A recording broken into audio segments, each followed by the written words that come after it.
बेटा वो रस्सी को कोई जरूरत ना है, खुद करेगी बा।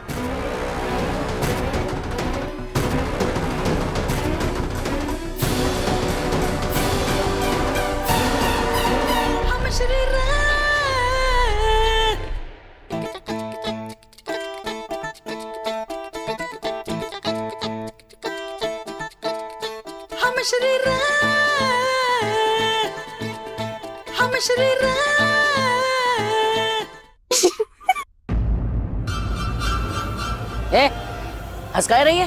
हंसी की प्रतियोगिता न है रही यहाँ।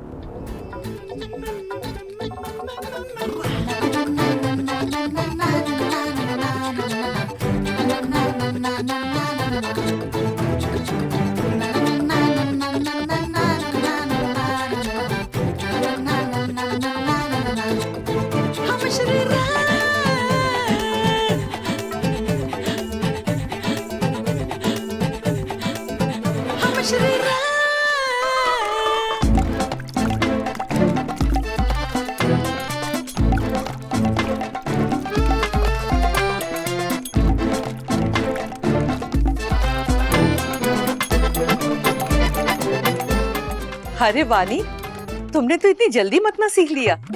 आंटी जी मैं सबको जल्दी सीख जाती हूँ, बस सिखाने वाले को सिखाना आना चाहिए। मतलब अगर टीचर अच्छा हो ना तो स्टूडेंट भी अच्छा ही होता है।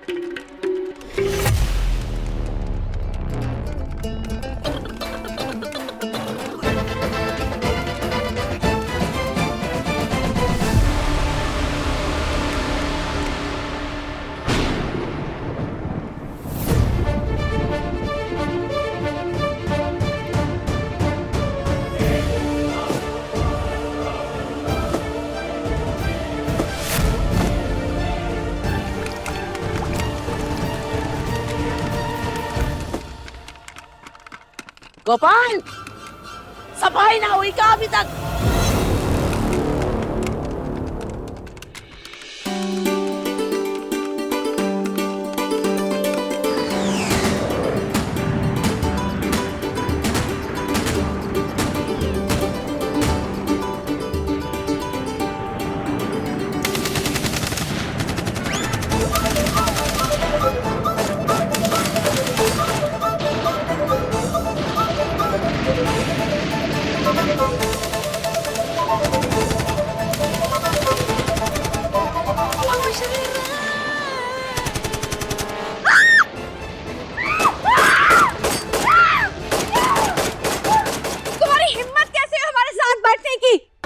के साथ आई हो पर हो नौकरानी ही, महारानी नहीं। अरे चित्रा दीदी शांत हो जाइए, शायद गलती से बैठ गई होगी, है ना मिश्री? ये कोई छोटी गलती नहीं है, सारा का सारा सोफा खराब कर दिया इस नौकरानी ने।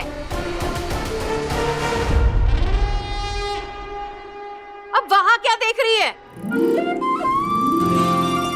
हम तो बस जानना चाहते हैं ये सोफा दिन में कितने बार नहाता है?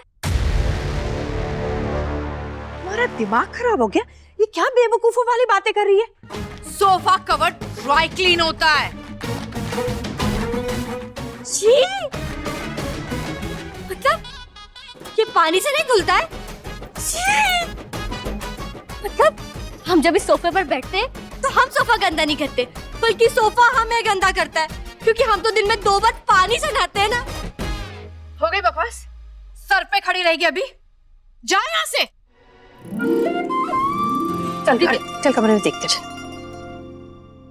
सुनो बेटा, बेटा तुमने जो वहाँ बात कही। दादाजी, अगर आपको किसी बात का बुरा लगा तो हमें माफ कर दीजिएगा। हाँ नहीं नहीं, मैं तो ये कह रहा था कि इस तरह से बात करने का तरीका तुम वानी को भी सिखा दो। अब देखो ना, प्यार से इंसान अपनी बात कह सकता है और दूसरा इंसान अपनी गलती समझ भी सकता है, नहीं? दादाजी, हम उन्हें क्या सिखाएं, बल्कि हमें तो सीखना है उनसे। पर आप चिंता मत कीजिए दादाजी, कान्हा जी के आशीर्वाद से दीदी सब सीख जाएंगी और सबका दिल भी जीत लेंगी। राधे राधे। राधे राधे। राधे राधे। हम काम करने जाते हैं।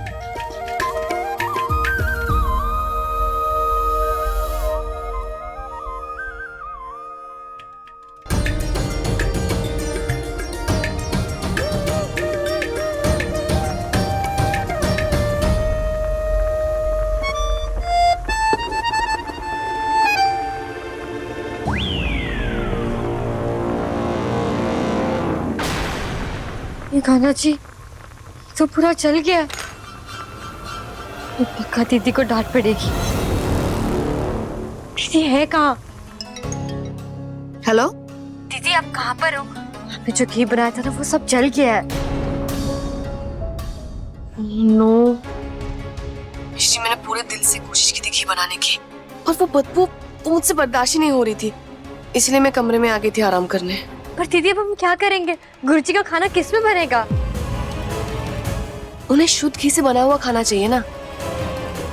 मैं ऑर्गेनिक घी से बना हुआ खाना रेस्टोरेंट से ऑर्डर कर दूंगी। यू डोंट वरी, मैं सब संभाल लूंगी, ठीक है? दादी जी को जब पता चलेगा कि गुरुजी का खाना बाहर से मंगवाया है तो खाने का तो नहीं पता, पर दीदी जरूर घर के बाहर जाएंगी। हमें कुछ करना होगा।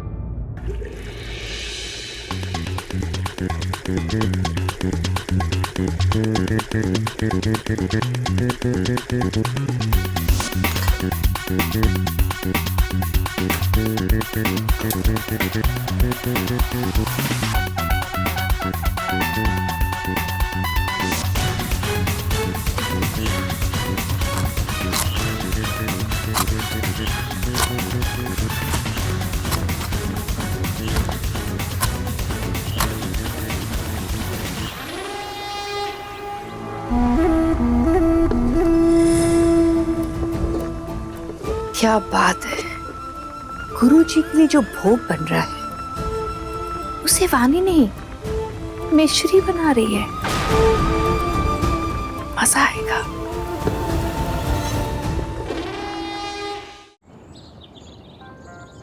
प्रणाम गुरुजी। आइए स्थान ग्रहण करें। आइए आप लोग भी आइए।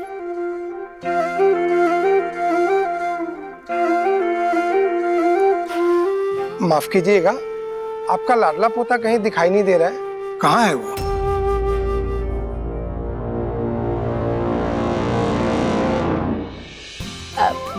गुरुजी कोई काम ते बाहर गए है, पर बाकी होने वाली पत्नी है यहाँ पर।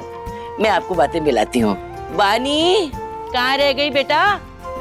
गुरुजी इंतजार कर रहे हैं।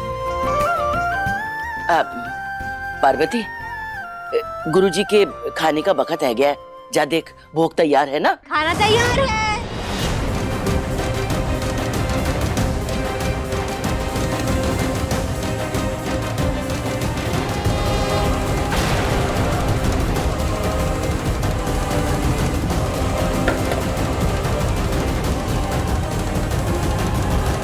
ये भोग पानी नहीं बनाया है ना, वरना आज बाकी खैर नहीं। अगर गुरुजी के भोग में कोई चूक है गई ना, तो आज के बाद ना वो जय घर में रहेगी और ना ही मेरे पोते के दिल में, समझे? वो कहा वो? वाह, खाने में खुशबू तो कितनी अच्छी आ रही है। जरा वानी को बुला दो, मैं जानना चाहती हूँ कि उसने क्या क्या मसाला डालकर बनाया ये खाना।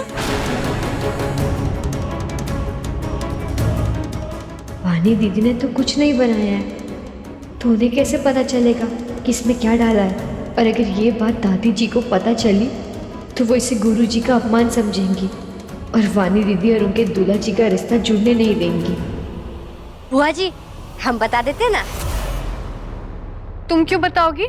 तुम्हें कैसे पता इसमें क्या डाला है? वो हम साफ सफाई करते करते दीदी को देख रहे थे, इसलिए हमें सब पता है। हमारी दीदी बहुत ही विनम्र स्वभाव की है, तो उन्हें अपनी तारीफ करना भी नहीं पसंद है और कोई उनकी तारीफ करे वो उन्हें सुनना भी नहीं पसंद है। अरे तारीफ के लायक काम किया हैगा तब ना तारीफ होगी। हाँ माँ, वानी ने गुरुजी के लिए इतना अच्छा भोग बनाकर तारीफ लायक काम ही किया है ना, इसलिए तो मैं कह रही हूँ बुलाओ वानी को।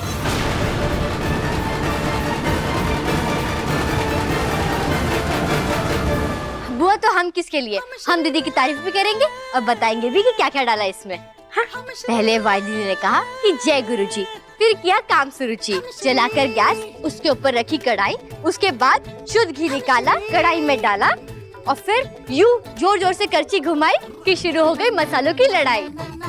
और ये डाला हल्दी, मिर्ची, धनिया, जीरा, नमक और इधर सब्जियां कटी कटाकट और पूरी तली सटासट। और जैसे ही खत्म हुई मसालों की लड़ाई, शुरू हो गई बैंगन की भुनाई।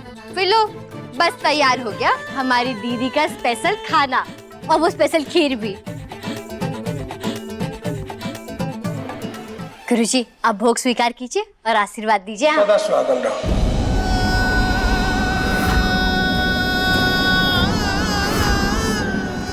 ये शादी मेरे लिए कोई मायने नहीं रखती और ना ही आपके लिए रखनी चाहिए।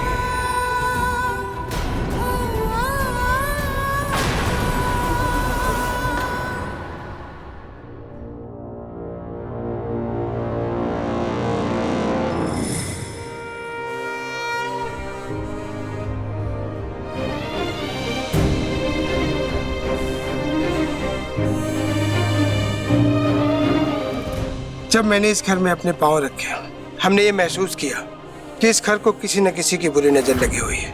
लेकिन बेटा, जब आपको आते हुए देखा तब हमने महसूस किया कि उस बुरी नजर ने अपने पांव पीछे खींच लिए।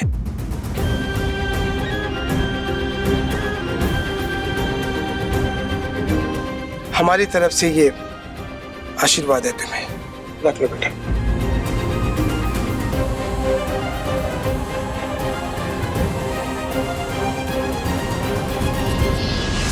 रख लो।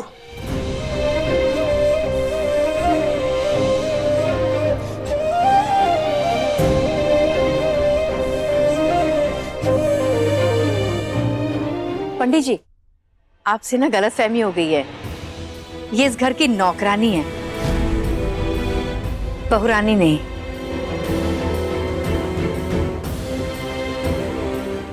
बा को परिवार के बीच में घुसने की आदत है, जाकी बजेते ही आपको भूल हो गई है। मिश्री, जा, आप भोग ग्रहण कीजिए, शुरू कीजिए। ये सुहागन का लिफाफा हमारा नहीं है, वाणी दीदी का है। उनके हक का कुछ भी हम नहीं रख सकते। माफ कीजिएगा गुरुजी, भाई वैसे आपको गलतफहमी हुई, पर इस पर हमारा हक नहीं है। ये इस घर की बहू के लिए, तो ये आप खुद उन्हें दे दीजिएगा। नहीं बेटा, हमसे कोई गलतफहमी नहीं हुई है। हम जानते हैं क्या और कौन हो तुम। आशीर्वाद उसी को मिलता है जिसके भाग्य में होता है।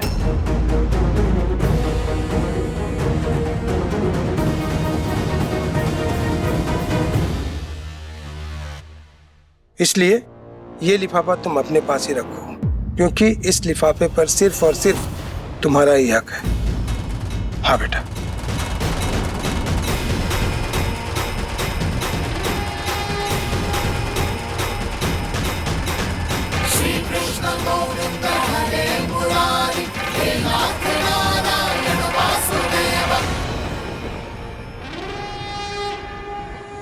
माँ, ये सब कुछ ना वाणी के देर से आने की वजह से हो रहा है।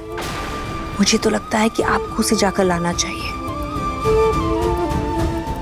क्या खाने की डिलीवरी किसी और को कर दी? मैंने कहा था ना सीधा मुझे कॉल करना। अब पता नहीं खाना कहाँ पहुँच गया होगा। इतना लापरवाह कोई कैसे हो सकता है? वाणी, तू यहाँ क्या कर रही है? वाणी, ये पार्सल में तुम्हारा नाम लिखा है। जे खाना तूने मंगवाया? नीचे नौकरानी गुरुजी को खाना खिला रही, अजा को बहुरानी बनाने की सोच रहे, वो आराम फरमा रही है। जब मैंने मिश्री को कहा था कि मैं खाना अरेंज करूंगी, फिर क्यों उसने खाना बनाया?